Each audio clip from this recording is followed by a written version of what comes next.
అధికారం వస్తే ఒళ్ళు బలిసి కొవ్వెక్కి అడ్డదట్టంగా ప్రవర్తిస్తారని మరొక మారు రుజువైంది. నిన్న మొన్నటి వరకు అధికారంలో ఉన్న వైఎస్ఆర్ పార్టీ నాయకుల ప్రవర్తనకు ఇప్పటి కూటమి నాయకులకు వీరిని మోసి మీడియా ఛానళ్లకు పెద్దగా తేడా లేదని తెలుస్తుంది.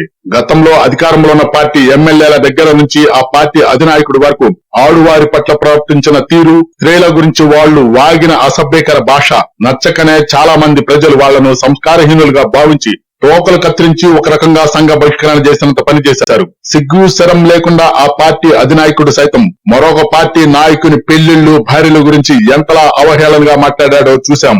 ఆ పార్టీ మంత్రులు, ఎమ్మెల్యేలు ఇంతకు ఏమాత్రం తగ్గకుండా మరొక పార్టీ అధినాయకుని భార్యను పట్టుకుని దేవాలయం వంటి శాసనసభలో ఎలా హీనంగా మాట్లాడారో యావత్ రాష్ట్ర ప్రజలందరూ విస్తుపోయేలా ప్రవర్తించారు. ఇటువంటి చండాలపు వెధవలన మనం ఎంచుకుంది అని కొర్రు కాల్చి వాతలు పెట్టినంత పని చేశారు. అదే దౌర్భాగ్యపు పనిని ప్రస్తుత కూటమి ప్రభుత్వానికి బాకాలు ఊదే మీడియా, దానికి అనుసంధానంగా నడిచే పత్రికలు చాలా చక్కగా అత్యుత్సాహంగా కొనసాగిస్తున్నాయి.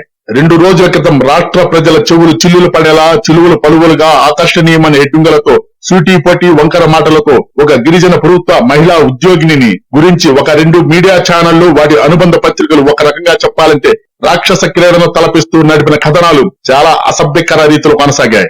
గత ప్రభుత్వం అధికారంలో అతిగా ప్రవర్తించిన ఒక ఆర్థిక నేరగాడిని, అందున జైలు జీవితం గడిపిన ఒక 420ని కట్టడి చేసి అతనిని చట్ట ప్రకారం శిక్షించాల్సింది పోయి ఆ దౌర్భాగ్యాన్ని నిరోధించడానికి ఒక స్త్రీని పావుగా వాడుకోవటం, ఒకవేళ ఆ నిందలో నిజాలున్నప్పటికీ స్త్రీ అనే కరికరం కూడా లేకుండా ఆమె జీవితాన్ని బజారుకి ఇచ్చడం ఎంతవరకు సబబు?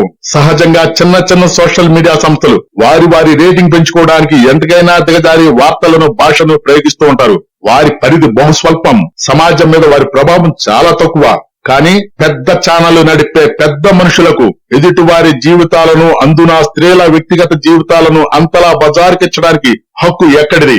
కనీసం మానవత్వాన్ని కూడా మరచి బరితెగించిన రాతలు, హద్దుమీరిన వీడియో క్లిప్పింగులు, వెటకారపు సకిలింపులు, ఆ వ్యక్తుల వ్యక్తిగత చీకటి వ్యవహారం మీ వ్యక్తిగత రాజకీయ కక్షలతో మాకు గాని సంఘానికి కాని ఏమన్నా అవసరమా? మా ప్రభుత్వంలో ఆడువారికి కించిత్ హాని జరిగినా ఎంతటి వారినైనా రోడ్డు మీద బట్టలోడదీసి మోకాల మీద కూర్చోబెడతాం అన్న ఉప ముఖ్యమంత్రి పవన్ కళ్యాణ్ గారు, స్త్రీలకు అండగా అన్ని రకాలుగా ఆదుకుంటాం అని పదే చెప్పే ముఖ్యమంత్రి గారు, ఇలాంటి విపరీతపు వింత పోకడలను మీ ప్రచార మాధ్యమాలు, మీ ప్రభుత్వానికి బాకా ఊదే ఛానళ్లను కంట్రోల్ చేస్తే ప్రజలలో ఏవగింపు రాకుండా ఉంటుంది. లేని పక్షంలో గత ప్రభుత్వానికి మీ పాలనకు పెద్ద తేడా ఉండదు. ప్రజలు అన్నిటినీ గమనిస్తూనే ఉంటారు. దయచేసి ఛానల్ ని కొద్దిగా సబ్స్క్రైబ్ చేయండి అబ్బా, ప్లీజ్.